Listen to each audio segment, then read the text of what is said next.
दिमाग से नहीं बोलना चाह रहा हूं, मैं दिल से बोलना चाहता हूं। उनके दिमाग के हाल को तो देश लंबे समय से जानता है।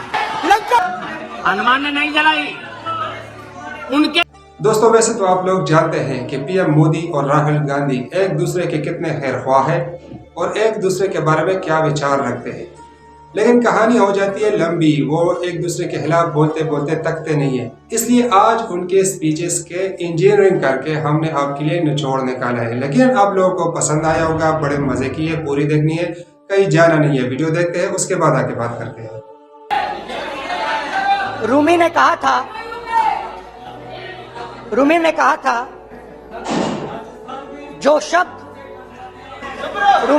था जो शब्द दिल से आते हैं वो शब्द दिल में जाते हैं। तो आज मैं दिमाग से नहीं बोलना चाह रहा हूं, मैं दिल से बोलना चाहता हूं। जो लोग आचार व्यवहार चाल चरित्र से राजा बन गए हो, आधुनिक राजा के रूप में ही जिनका दिमाग काम करता हो, उन्हें गरीब का बेटा यहां होने से परेशानी होनी। आखिर ये नामदार लोग हैं और ये कामदार लोग हैं। आदरणीय, देखिए, कुछ बातें बहुत ही समय पर मुझे कहने का अवसर मिलता है। बहुत सी बातें ऐसी होती है, इत्तेफाक देखिए, ये कोई मैं तो तय करके बैठता नहीं हूं, लेकिन इत्तेफाक देखिए, कल यहां दिल से बात करने की बात भी कही गई। उनके दिमाग के हाल को तो देश लंबे समय से जानता है, लेकिन अब उनके दिल का भी पता चल गया। रावण दो लोगों की सुनता था, मेघनाथ और कुंभकर्ण। वैसे ही नरेंद्र मोदी दो लोगों की सुनते हैं, अमित शाह और अडानी। भाइयों बहनों, लंका को हनुमान ने नहीं जलाया था, लंका को रावण के अहंकार ने जलाया था। प्लीज माननीय सदस्य, आप संयमित बोले। आप ये सदन है, आप तरीके से बोलिए। माननीय राम ने रावण को नहीं मारा था, रावण के अहंकार ने रावण को मारा था। आप पूरे देश में केरोसिन फेंक रहे हो, पूरे देश में आप केरोसिन फेंक रहे हो। आपने मणिपुर में केरोसिन फेंकी, आपने चिंगारी लगा दी। अब आप हरियाणा में कर रहे हो, पूरे देश को आप जलाने में लगे हो। आप पूरे देश में भारत माता की हत्या कर रहे हो। लंका हनुमान ने नहीं जलाई,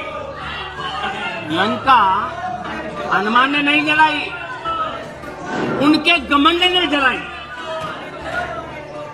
और ये बिल्कुल सच है। आप देखिए, जनता जनार्दन भी भगवान राम के रूप की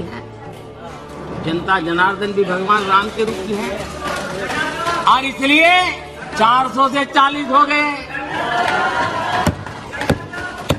हनुमान ने लंका नहीं जलाई, घमंड ने जलाई, और इसलिए 440 हो गए, 400 से 40 हो गए। आदरणीय अध्यक्ष जी,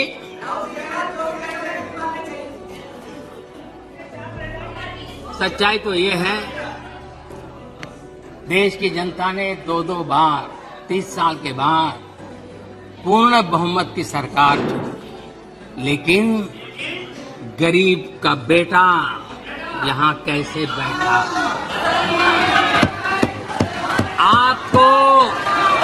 आपको जो हक था, आप अपनी पारिवारिक पीढ़ी मांगते थे, वो यहां कैसे बैठ गया? ये चुभन अभी भी आपको परेशान कर रही है, आपको सोने नहीं देती है, और देश की जनता भी आपको सोने नहीं देगी। 2024 साथियों, मैं पूर्वी भारत को देश के विकास का ग्रोथ इंजन मानता हूं, और उड़ीसा की इसमें एक बड़ी भूमिका है। इतिहास साक्षी है जब ग्लोबल ग्रोथ में भारत की एक बड़ी हिस्सेदारी थी, तब पूर्वी भारत का अहम योगदान था। पूर्वी भारत में देश के बड़े इंडस्ट्रियल हब थे, पोर्ट्स थे, ट्रेड हब थे। ओडिशा की इसमें बड़ी हिस्सेदारी भी थी। ओडिशा साउथ ईस्ट एशिया में होने वाले ट्रेड का प्रमुख सेंटर हुआ करता था। यहां के प्राचीन पोर्ट्स एक प्रकार से भारत के गेटवे हुआ करते थे। आज भी ओडिशा में हर वर्ष बाली यात्रा मनाई जाती है। अभी इंडोनेशिया के राष्ट्रपति जी आए थे और वो तो यहां तक बोल गए कि शायद मेरे डीएनए में ओडिशा है।